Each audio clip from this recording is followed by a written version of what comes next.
partir de agora você passa a acompanhar pela sua TVAL o programa Espaço Cidadão. A nossa produção sempre escolhe um tema que interesse todos os municípios, todas as regiões do estado de Santa Catarina. Nós vamos falar hoje sobre microempreendedor individual, o famoso MEI. E nós vamos conversar com o Osni Rogério Branco. Ele é do Sebrae de Santa Catarina. Osni, muito obrigado por atender o nosso convite. Ok, prazer é enorme estar aqui. Microempreendedor individual. Eu acho que Santa Catarina ocupa até uma posição de destaque em nível nacional já? Sem dúvida. Tanto em termos de registro, proporcionalmente falando, quanto em termos de pagamento das suas obrigações. Santa Catarina está no ranking, no que diz respeito às declarações de imposto de renda e aos pagamentos dos boletos que o microempreendedor tem que fazer todo mês. Bom, o microempreendedor individual, através do Banco do Empreendedor, ele pode conseguir um empréstimo de até R$3.000, é isso? Sim, programa lá chamado Juro Zero. Eu tenho entrevistado o pessoal do Banco do Empreendedor e eu, como jornalista, sempre faço uma perguntinha assim, às vezes um pouco capciosa. Quando você fala que não tem juro, o cidadão acredita na hora? Sim, nós atendemos muitos desses clientes lá no Sebrae, apesar de não ser o Sebrae que intervém nesse processo. Mas a gente fala para eles lá que realmente não tem juro mas nenhum. Ele acredita na hora? Ele acredita, tanto é que ele vai lá. E eu não sei se você sabe, mas é muito grande o número de liberações de crédito mais de pelo 20 estado mil afora. Operações. Exatamente. Mais de 20 mil operações. Um sucesso, eu diria. Tá. Porque num banco comum tem abertura de crédito, tem mais uma venda casada, tem um seguro disso, seguro do carro e tal. No caso do Banco do Empreendedor, no microempreendedor individual, não existe nada disso. Não. O Banco do Empreendedor faz análise de crédito, faz uma ficha socioeconômica e libera ou não libera, sem mais nenhum tipo de venda casada. Outra coisa que eu até conheço bem isso é a facilidade. O cidadão telefona para o Banco do Empreendedor manda alguém na casa dele, no local de trabalho dele. Isso é um motivo facilitador? O cidadão liga para o banco, vê qual é a documentação que ele precisa para fazer um cadastro, para aprovar o cadastro primeiro. Uma vez aprovado o cadastro, vai ser visitado por um técnico lá do banco, que vai fazer seu levantamento, que chamam lá de ficha socioeconômica, para poder, a partir daí, fazer análise de viabilidade do pequeno negócio. Esses documentos solicitados para o microempreendedor individual, você poderia enumerar? Não, porque eu vou estar dando aqui uma informação que seria do Banco do Empreendedor e não do Sebrae. Tá, mas então eu te passo essa informação porque eu conheço. Basta carteira de identidade, CPF e um comprovante de residência. Não precisa comprovante de rendimento. Isso. Basta o comprovante de residência. Para as linhas de crédito normais do banco. Isso. Para a linha Juro Zero, que é exclusivo para o MEI, para o microempreendedor individual, ele tem que levar os documentos de registro da empresa dele. Exato, já tem que ter CNPJ. Já. A maioria hoje, quando é que a gente poderia botar assim, por exemplo, um regulador? Muita gente na informalidade. Aí muita gente começou a entrar no esquema legal.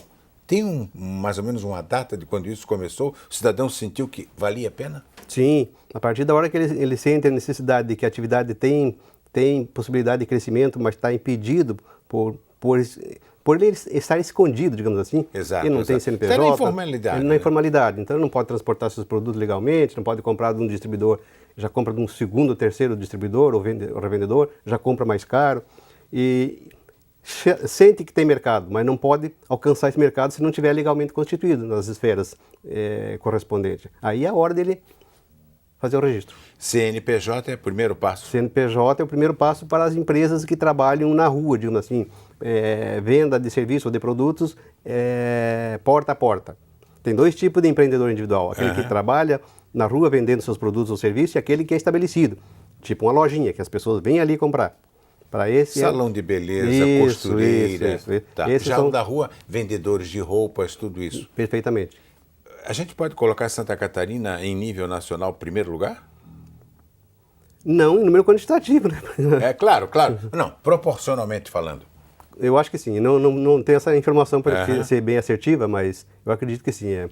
Bom, Rogério, nós vamos acompanhar um trabalho feito pela repórter Emily Sani a respeito disso. Microempreendedor individual. Vamos ao trabalho.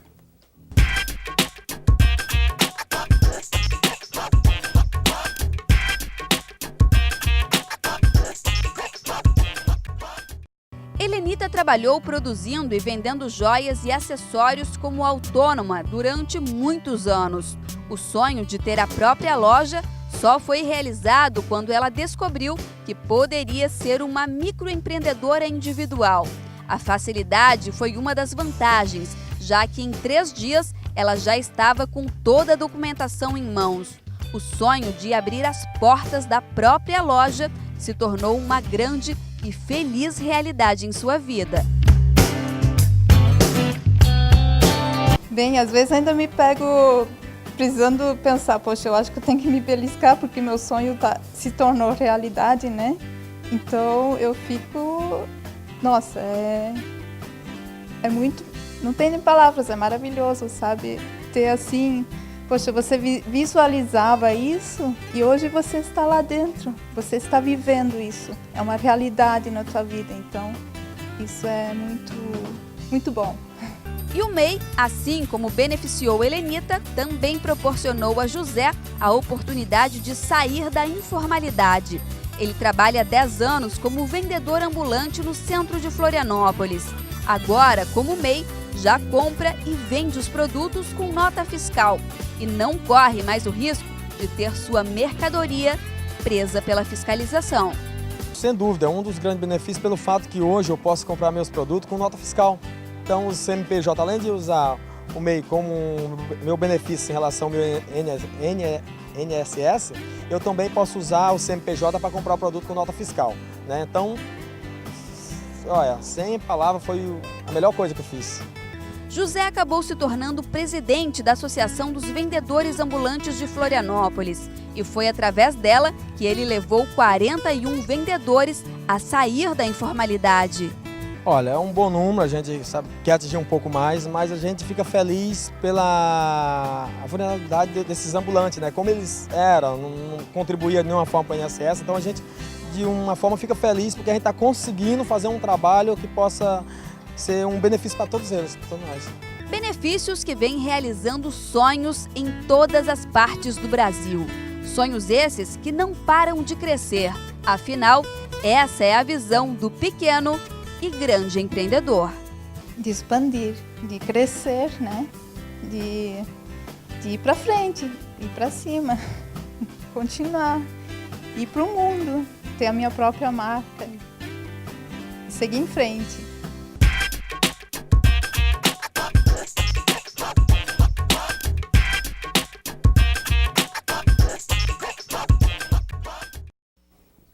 Osni, benefícios e como formalizar? 2 perguntas numa só. Bom, benefícios são vários. O José ele citou alguns. E ele conseguiu reunir 41 outros, né? Fez e estão fazendo conosco agora nesse instante, a partir do dia 28 até o dia 4, vários cursos de preparação desse pessoal, dos microempreendedores. Isso é constante, esses cursos? Isso é constante, né? Mas exclusivamente para a turma dele, digamos, para os associados dessa associação dos vendedores ambulantes, está sendo feito meia dúzia de cursos agora lá no Sebrae para eles entenderem um pouco mais de como comprar, como vender, como controlar o seu dinheiro. Profissionalizar o cidadão, é isso? Exatamente. Tá. E um outro detalhe, formalizar isso é fácil? Para quem trabalha na rua como eles, é facílimo. No mesmo dia você tem o registro na Junta Comercial, na Receita Federal, na Previdência Social e na Prefeitura Municipal. Já sai dali no mesmo dia podendo emitir nota fiscal se for necessário. Ainda que o MEI esteja dispensado da emissão de documento fiscal. Quer dizer, desburocratização total? Totalmente, como aquela senhora falou. Porra, isso nos dias de hoje é uma coisa até diferente. É um pouquinho mais complicado se o cara vai abrir uma loja, você vai abrir um salão de beleza que tem que passar por uma vistoria. Quando o trabalho é individual é diferente. Quando o trabalho é estabelecido. Uhum. Estabelecido num local onde o cliente vem até ali, como um salão de beleza, por exemplo. Às vezes a pessoa tem um salão de beleza na própria casa. Sim, se a prefeitura der o alvará, ela pode. A prefeitura que vai dizer, de início, se ela pode ou não pode abrir a empresa que quer naquele endereço que ela tem. E essa consulta é feita através do Sebrae ou é diretamente? Não, é direto no Pró-Cidadão. Uhum. Todas as empresas... E a resposta da prefeitura é tão rápida como a resposta do Sebrae? Aí eu não sei te dizer.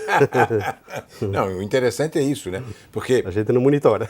Não adianta um setor andar rápido se outros setores não andam tão rápido, né? A gente tem tido notícia de que é bastante moroso, ainda é bastante moroso, porque ele tem que pegar, para esses estabelecidos, uma viabilidade na prefeitura.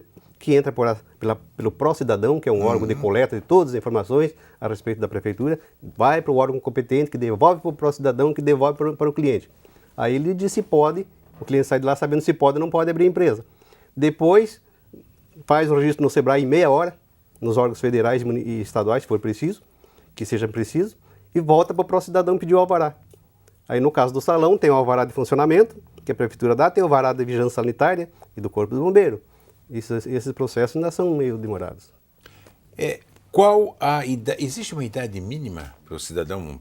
18 anos ou 16 anos se for emancipado, a pessoa for emancipada. Claro, já emancipado até juridicamente pela própria família Sim, e tal. sim. Diz, não, o José tem 16 anos, mas já tem a sua vida própria, aí ele pode. Exatamente. Aí nem precisaria de uma autorização dos pais, ele só tem que provar que está emancipado, é Sim, isso? sim, só o documento que ele...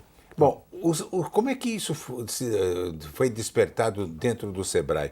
E você acha que o trabalho realizado pelo Sebrae ainda é o ideal ou pode ser aprimorado?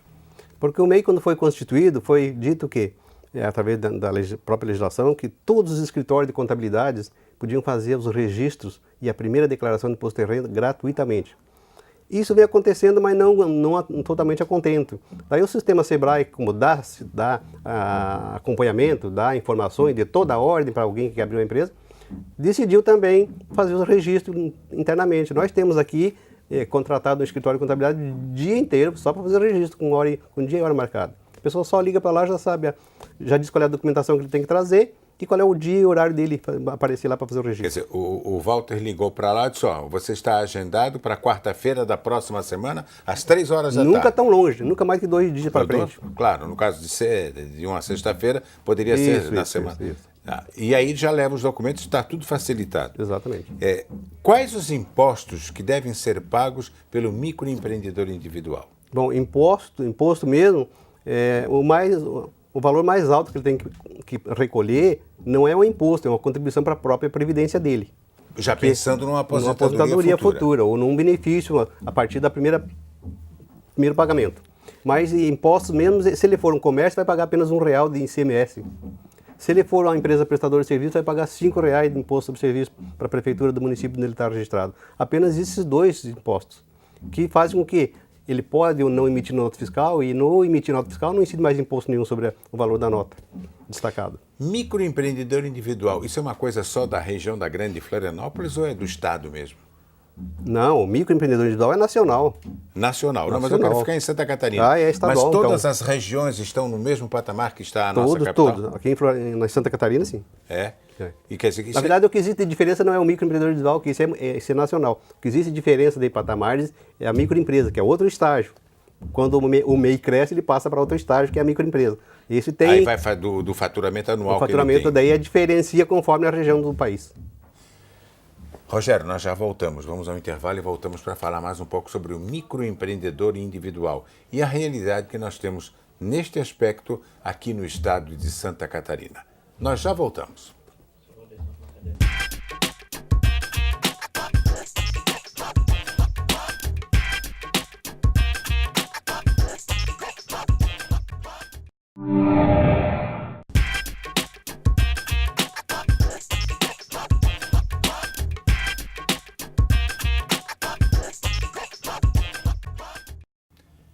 Nós estamos de volta pela sua TVA com o programa Espaço Cidadão, sempre um tema muito importante para o nosso estado.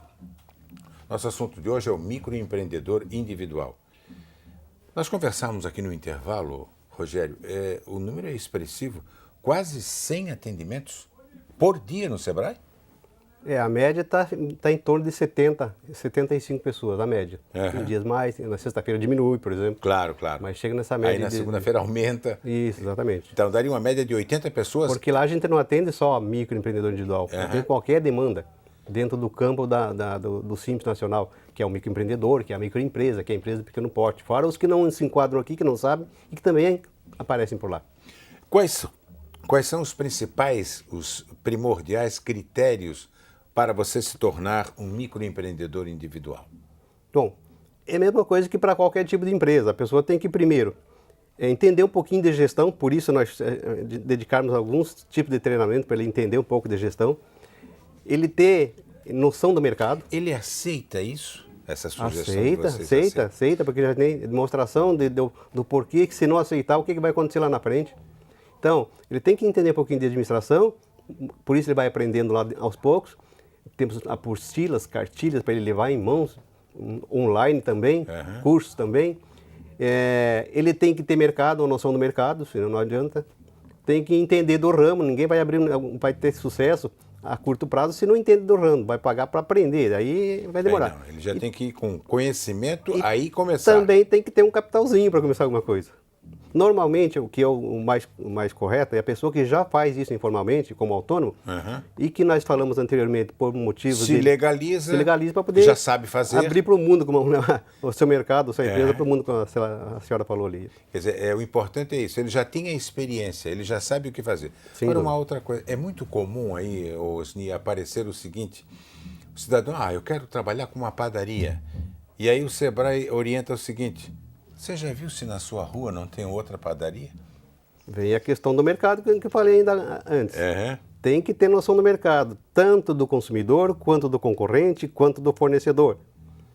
Quando você faz uma pesquisazinha no mercado, esses três princípios aí, ou requisitos, acaba sendo descoberto. Qual é a minha clientela, qual é o tamanho dessa clientela, quais os concorrentes que tem na circunvizinhança, se eu vou atender uma padaria do bairro, por exemplo, e se eu tenho fornecedores dali de perto, para baratear o meu custo. Porque não adianta ele montar uma empresa, uma padaria, vamos supor, aqui no bairro Campeche e receber o material lá de Palhoça. Vai sair mais caro para ele, né? Muito mais caro. E, além do mais, na rua onde ele vai montar essa padaria, já tem uma outra padaria com a clientela formada. Daí é complicado mesmo. Aí ele tem tudo para demorar, dar certo quando dá. Se der, né? Se der. Bom, hoje nós vamos a um trabalho feito pela Emily nas ruas aqui de Florianópolis a respeito do microempreendedor individual. Nós temos 5 perguntas e eu gostaria de que elas fossem formalizadas por telespectadores nossos. E você vai responder, ok? Vamos à primeira, então. Qualquer atividade pode ser enquadrada no microempreendedor individual? Parece tão simples assim. Qualquer atividade? A princípio, sim. Com exceção, qualquer atividade do comércio, da indústria, do serviço, com exceção das atividades de cunho intelectual. Ou seja, as pessoas que têm curso superior, com exceção de 2, todas as demais não se enquadram no microempreendedor individual. E nem precisa ter curso superior, basta ter um conselho de classe que regulamente a profissão. Por exemplo, vou citar 2 exemplos. Para ser tirador de pedidos, o vendedor, representante comercial, a pessoa não precisa ter curso superior, não precisa fazer uma faculdade. Claro. No entanto, tem o CORE, que é um conselho que regulamenta essa atividade. Por lei, está regulamentado. Outro exemplo, vender imóveis. Você não precisa fazer uma faculdade para vender imóveis. Você tem experiência, mas tem que estar registrado no Cresci. Tem um conselho de classe ou tem um curso superior, está fora do microempreendedor individual. Bom, vamos à segunda pergunta, então, para você, Osni, a respeito do microempreendedor individual. O microempreendedor pode trabalhar na sua residência? É aquilo que eu falei no primeiro bloco, né? Tem gente, por exemplo, um instituto de beleza pode ser na casa da própria pessoa. Responda a pergunta, por favor. A pessoa pode trabalhar na sua residência se ela for montar um comércio ou um serviço, desde que tenha primeiro consultado a prefeitura. Porque quem diz se eu posso ou não abrir qualquer tipo de negócio... Não é o Sebrae, nem a Junta, nem a Receita, nem a Previdência, nem a Fazenda do Estado. Ou seja, é a prefeitura. O ok da prefeitura. Começa perguntando para a prefeitura, já que eu vou ter que abrir uma porta ali para o meu cliente vir até ali. E depois, tenho a viabilidade dita pela prefeitura, faço o registro na esfera federal e estadual, volto na prefeitura pedir o meu alvará para poder estar abrindo as portas. Vamos à terceira pergunta, então, Osni. Você que é do Sebrae de Santa Catarina. Bom, eu gostaria de saber se eu vou poder prestar serviço a mais de uma empresa. Interessante a pergunta, né? Sim. Quer dizer, o microempreendedor individual, ele não pode ou não deve ficar restrito a atender só A. Ele pode atender A, B, C, D. Ele está liberado para atender N clientes, desde que, ao atender esses clientes, ele não emita documento fiscal. Até ele está dispensado de emitir nota fiscal, mas se ele emitir documento fiscal, não pode emitir mais de 5 mil em média por mês.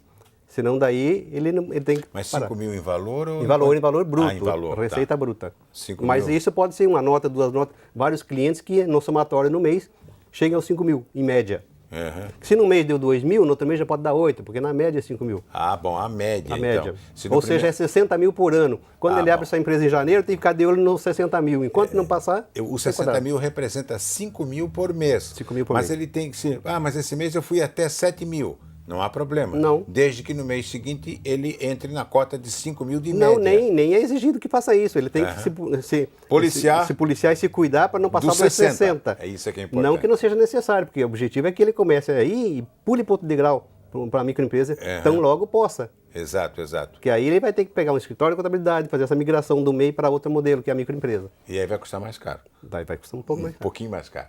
Vamos à quarta pergunta, então feita sobre microempreendedor individual para o Osniak, que é do Sebrae. Eu queria saber, né, se eu vou precisar de um contador para abrir o MEI. Boa pergunta. Excelente pergunta. Porque, de um modo geral, exceto o MEI, todas as outras empresas precisam de um escritório de contabilidade para formalizar e para fazer a contabilidade mensal, anual, as declarações todas. O MEI está dispensado de serviços contábeis se ele não tiver um empregado. E o MEI só pode ter um empregado. Caso ele assine a carteira desse empregado, ele precisa ter um escritório de contabilidade para fazer o recolhimento dos encargos sociais. Tanto as obrigações principais quanto as acessórias que existem. Tá, e se ele for sozinho? Não precisa. Agora, e se ele receber a ajuda da mulher, mas de uma maneira informal? O risco é dele, está com uma pessoa sem registro dentro da empresa dele. Ele vai assumir o risco.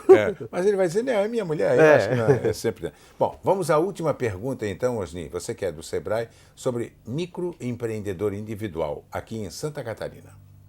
Eu gostaria de saber quantos funcionários se pode contratar com o MEI? Já essa pergunta é bem diferente daquilo que nós conversamos aqui. Eu falei só a esposa de uma maneira até informal. Pode contratar quantos funcionários? No máximo um. E esse um não pode ganhar na sua carteira, assinado na carteira, mais do que um salário mínimo. Ou se for um empregado que pertence a um sindicato que já tem um piso da categoria acima do mínimo, então é o piso que vale. Ou é o salário mínimo ou é o piso da categoria. E para uma pessoa apenas. Uma pessoa apenas. O piso, só para deixar bem claro isso, por exemplo, na categoria onde o José trabalha, o piso inicial, R$1.000. O microempreendedor individual não vai poder pagar o salário mínimo para ele. Não, tem que ser o piso, o tem valor que do piso. pagar o R$1.000. Exatamente. O que você acha que precisa mudar ainda no microempreendedor individual? Tem alguma coisa que precisa mudar a curto prazo? Como funcionário do Sebrae e vivenciando diariamente... Porque aquela história, desculpa lhe interromper, é aquela história, teoria é uma coisa, aí na prática você sente muita diferença, né? Não sei se as pessoas concordam com a gente, mas a gente tem percebido que a maior reclamação está no âmbito dos municípios, das prefeituras, para fazer o registro o mais rápido possível. Hoje talvez ainda demore mais de um mês, coisa que é impossível para o microempreendedor que vai abrir sua pequena lojinha ou vai abrir seu salãozinho de beleza. Nós falamos no início que ele precisa, para abrir o salão de beleza, por algumas vistorias. Claro. Isso que atrasa. Né? E não sei se é bom ou não essa porta que a gente chama de pró-empreendedor, da prefeitura, como é que é? Pró-cidadão. Pró-cidadão. Todo que se quer saber da prefeitura tem que ser através do pró-cidadão. Ao nosso ver, está demorando um pouco mais os processos de pró-cidadão, que é carreado o documento para a secretaria correspondente à prefeitura. Depois volta para o pró-cidadão para ir para o cliente. Esse processo aí... Aí o cliente demora. vai ter que ir atrás do bombeiro. Sim. E depois da vigilância sanitária. Sim. Então, se ele planejou abrir uma empresa, vamos supor no dia... A data que eu escolhi foi terrível, 1º de abril. Mas ele vai abrir o quê? Em maio, junho? Garantidamente no mês de abril não vai ser. Então, eu acho que depende de que tipo de autoridade para que isso possa mudar. É uma boa pergunta, mas eu acho que a gente teria que primeiro falar com as prefeituras. São muitas prefeituras, né, quase 300 no estado. 295. Então, e cada uma com a sua legislação e suas peculiaridades, que não são unânimes. Então, né? essa queixa não é só da Grande Florianópolis, Não é só de Florianópolis, é da Grande Florianópolis, que a gente atende aqui, e também dos outros locais do estado onde a gente atende. Osni, como é que está o Sebrae em Santa Catarina? Quanto tempo tem Sebrae aqui em Santa Catarina? 42 anos. 42 anos. Isso. Mudou muita coisa? Você está há bastante tempo lá? Eu estou mais de 30 anos. Mas, como é que era o Sebrae há 30 anos e o Sebrae de hoje? Bom, há 30 anos o Sebrae era uma empresa de consultoria que tinha que prospectar serviço de consultoria e basicamente nas médias e grandes empresas porque precisava de receita para se manter. Hoje, com a contribuição social, praticamente o Sebrae tem sua receita quase que garantida. Então ficou muito mais fácil fazer um trabalho mais assistencial, né, com custo muito mais barato, atingindo muito mais pessoas. Diria que o Sebrae hoje está numa posição quase que reconhecida nacionalmente. Nacionalmente, né? É como uma entidade e o de Santa vanguarda. Catarina mais nacionalmente ainda. Eu sou muito bairrista. A meta da nossa diretoria é de que seja uma das primeiras, se já não for. Respeitando que é o estado de Santa Catarina, um estado, por exemplo, com uma população em torno de 6 milhões de pessoas, é uma população pequena ainda, mas mesmo com esse tamanho geográfico de 1,3, nós somos o 6º produtor de alimentos. Então. Isso me deixa com um orgulho muito grande. Me diga uma coisa, Angie, outra coisa. O microempreendedor individual, ele pode ter um sócio? Não. O sócio é só para o modelo seguinte de empresa, que é a microempresa. Ele pode começar como microempreendedor individual e muitas pessoas fazem assim, para ver se o negócio deslancha, se dá certo. Deu certo, ele migra para outro modelo que permite, na migração, estar colocando um sócio junto com a sua empresa. Aí o faturamento, que no primeiro caso é de R$60.000, já teria uma passa abrangência... para 360 no porte seguinte. 6 vezes mais. Exatamente. Eu deixei de perguntar alguma coisa que você gostaria de esclarecer falando pelo Sebrae? Gostaria só de dizer para as pessoas que possivelmente estão nos ouvindo e vendo, que ao virem fazer o seu registro, tragam comprovante de residência, carteira de identidade, CPF e título de eleitor para poder fazer o registro. Muitas pessoas não sabendo disso ou não ligando para lá, elas vêm, falta documento, volta para casa, às vezes mora lá nos ingleses, então isso é incômodo, isso é trabalhoso, a pessoa vai e vem. Então, para facilitar, repete, por favor, quais os documentos que ela tem que levar para o Sebrae? São 2 tipos de documentos. Para quem é não estabelecido, que é muito mais fácil registrar a empresa, basta trazer comprovante de residência, carteira de identidade, CPF e título de eleitor. O CPF já está na carteira de identidade? Quase que em todos já está. Tá? Ou na carteira de motorista. Exato. Tá? Para quem Nunca esquecendo o título de eleitor. Nunca esquecendo o título de eleitor, se ele não faz declaração de imposto de renda. Porque se ele fizer a declaração de imposto de renda da pessoa física, não é o título, daí é o recibo de entrega da declaração do último ano. Então, isso é suficiente? Isso é suficiente. Se ele for estabelecido, aí ele tem que ter primeira consulta de viabilidade na prefeitura, senão nós podemos estar correndo o risco de fazer o registro dele na esfera federal, estadual, chega na prefeitura e não tem alvará. E tudo começa na prefeitura? Tudo começa e tudo termina na prefeitura. Muito obrigado pela aula, hein, Osni? Ok. Eu entrevistei Osni Branco, ele é do Sebrae de Santa Catarina e falamos sobre o microempreendedor individual. Não esqueça dos documentos, ele falou e deixou bem claro. Carteira de identidade com CPF, um comprovante de residência RG. E o título de eleitor, devidamente em dia se você votou no mês de outubro deste ano. Se você não votou, primeiro justifique e depois peça o documento. Tudo isso é facilitado se você cumprir as determinações. O Espaço Cidadão, que só tem na TVA, volta na semana que vem com um outro tema interessante para todo o nosso estado. Até lá.